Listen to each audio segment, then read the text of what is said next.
सभी दर्शकों को मेरी ओर से राधे राधे। कहा जाता है श्री कृष्ण जी को दो चीज़ें बेहद प्यारी थी, बांसुरी और राधा। किंतु क्या आप लोग जानते हैं क्या है इस बांसुरी के पीछे छुपा हुआ रहस्य? ये बांसुरी श्री कृष्ण जी के पास कहाँ से आई?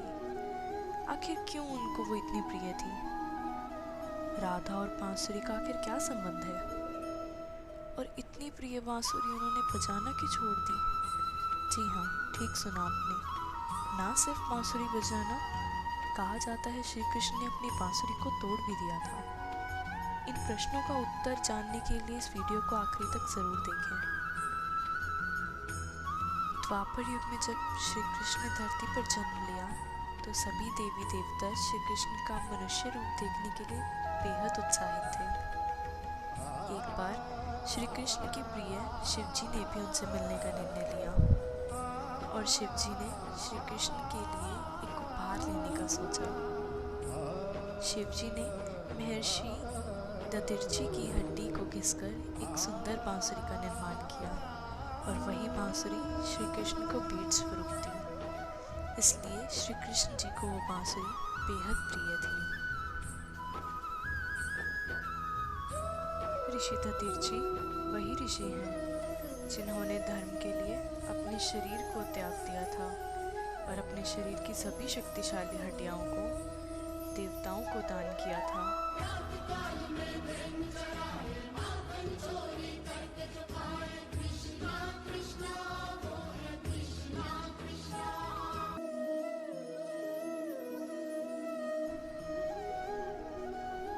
श्री कृष्ण की बांसुरी राधा के प्रेम का प्रतीक है। उनकी बांसुरी की धुन सुनकर सब मंत्रमुग्ध हो जाते थे। जब जब श्री कृष्ण बांसुरी बजाते थे, राधा उनके पास खींची चली आती थी। पूरे विश्व में आज तक राधा कृष्ण को प्रेम का प्रतीक माना जाता है।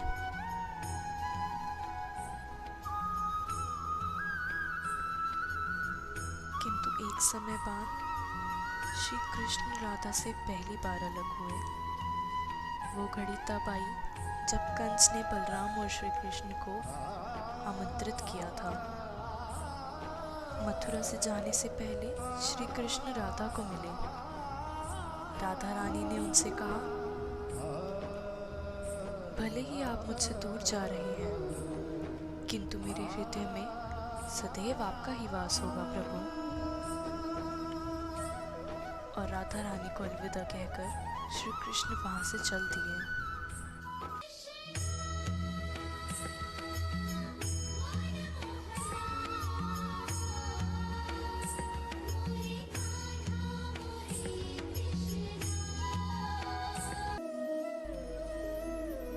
श्री कृष्ण के वृंदावन से जाने के बाद वृंदावन सूना पड़ गया।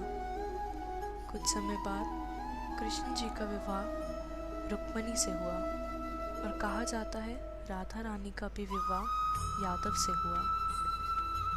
श्री कृष्ण जी और राधा रानी दोनों ने संसार के प्रति अपने अपने कर्तव्य निभाए। अपने सारे कर्तव्य पूरे करने के पश्चात राधा रानी आखिरी बार श्री कृष्ण से मिलने गई। श्री कृष्ण ने जब राधा रानी को देखा तो वो बेहद प्रसन्न हुए। उन्होंने संकेतों की भाषा में एक दूसरे से काफी देर तक बातें की।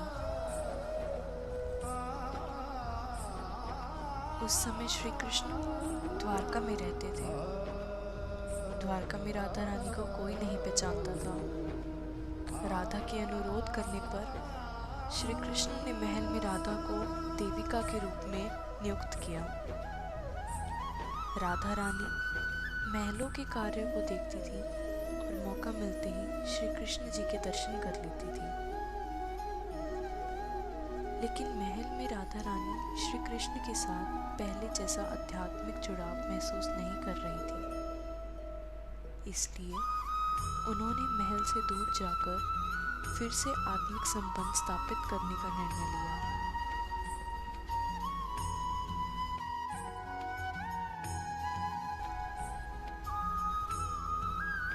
धीरे धीरे समय बीता और राधा बिल्कुल अकेली और कमज़ोर हो गई। जब राधा को श्री कृष्ण की आवश्यकता पड़ी तब श्री कृष्ण उनके सामने आ गए। श्री कृष्ण ने राधा से कुछ मांगने को कहा, किंतु राधा ने निसंकोच मना कर दिया। कृष्ण जी के दोबारा अनुरोध करने पर राधा बोली कि वो आखिरी बार श्री कृष्ण को बांसुरी बजाते हुए सुनना चाहती हैं। बिना विलंब किए श्री कृष्ण जी ने बांसुरी बजाना शुरू किया। बांसुरी की धुन सुनकर राधा रानी को पुराने दिनों की अनुभूति हुई और राधा के मन को बेहद शांति मिली। बांसुरी की धुन सुनते सुनते राधा ने अपने शरीर को त्याग दिया।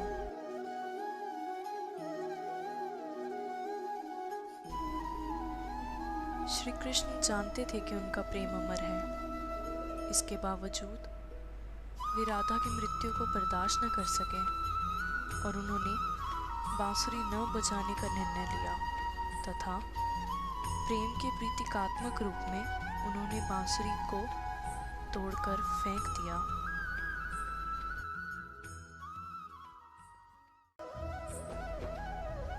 तो ये थी हमारी आज की वीडियो। यदि आपको यह वीडियो पसंद आई तो कृपया लाइक करें, शेयर करें और इस प्रकार की अधिक जानकारी के लिए इस चैनल को सब्सक्राइब करें। राधे राधे।